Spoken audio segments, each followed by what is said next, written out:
देश के कई राज्यों से ऐसी तस्वीरें सामने आ रही हैं जहां पर लोग ईंधन के लिए यानी कि गैस के सिलेंडर भरवाने के लिए लंबी लंबी कतारों में खड़े हैं।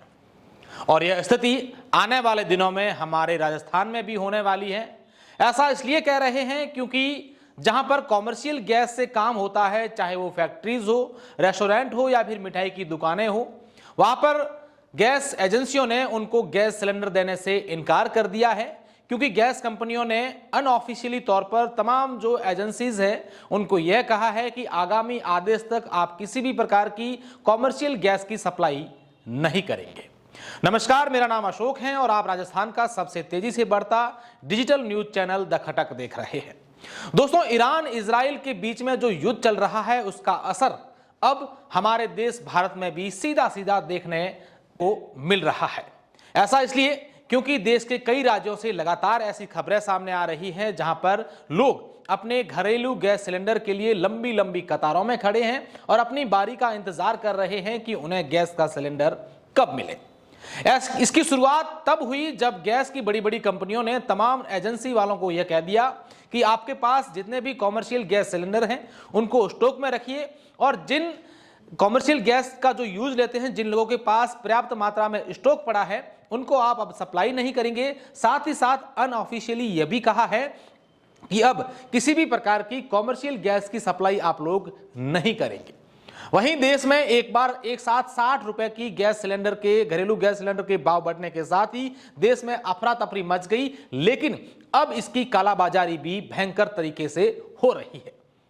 अगर आम लोगों की माने तो गैस सिलेंडर जो 850-900 रुपए में मिलने वाला था, अब वो मार्केट में 2000 से 2500 रुपए में कालाबाजारी में मिल रहा है। वहीं लोग जो घरेलू गैस के लिए गैस एजेंसी जा रहे हैं उनको लंबी कतारों में खड़ा होना पड़ रहा है।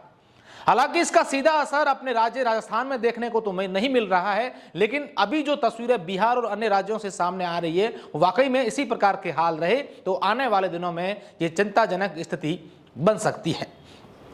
आइए समझते हैं कि गैस के साथ साथ क्या पेट्रोल और डीजल के भावों में भी बढ़ोतरी होगी। क्या आने वाले दिनों में हमारे स्टेट राजस्थान में पेट्रोल, डीजल या फ्यूल को लेकर के क्राइसिस होगा। इसको लेकर के हम समझने की अगर बात करें तो जिस तरीके से गैस पर सीधा असर आम लोगों पर पड़ा है, गैस का सीधा असर आम लोगों पर पड़ा है, वही स्थिति अब आने वाले दिनों में अगर यही हालात रहे तो सीधा फ्यूल पर भी पड़ेगी।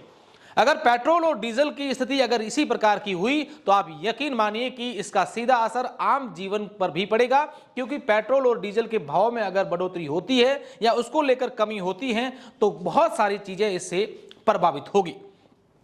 अब जैसे ही ये खबरें चली, हालांकि कुछ दिन पहले सोशल मीडिया पर इस प्रकार की चर्चाएं हुई तो लोगों ने पेट्रोल पंप पर कतारें लगाना शुरू कर दी थी। कई लोगों ने पेट्रोल और डीजल को स्टॉक कर दिया था, क्योंकि आने वाले दिनों में इजराइल ईरान के बीच में जो युद्ध की स्थिति बनी हुई है, अमेरिका इजराइल एक साथ और ईरान के साथ लड़ रहे हैं, तो ईरान ने अपने देश से जाने वाले 50% तक फ्यूल जहां सप्लाई होता था वो रास्ते सारे बंद कर दिए हैं। कल ही ईरान ने ऑफिशियली ये जारी किया था कि जो देश इजराइल और अमेरिका के दूतावास जो है उनके वापस उनको अपने देश नहीं भेजेंगे, उनको हम लोग ईंधन की सप्लाई नहीं करेंगे। इसके बाद से कई देशों में चिंता की स्थिति बन चुकी है और अब ये हालात हमारे देश में भी देखने को मिल रहे हैं।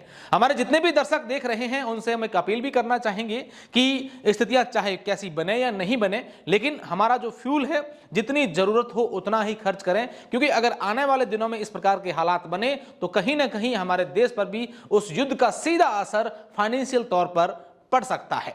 आप इस पूरी जानकारी को लेकर क्या समझ रखते हैं? आप क्या सोचते हैं? क्या हमें फ्यूल की बचत करनी चाहिए? आपके वहां की क्या स्थिति है? क्या वाकई में इस प्रकार के हालात बने हुए हैं? तो आप कमेंट बॉक्स में जरूर लिखिएगा।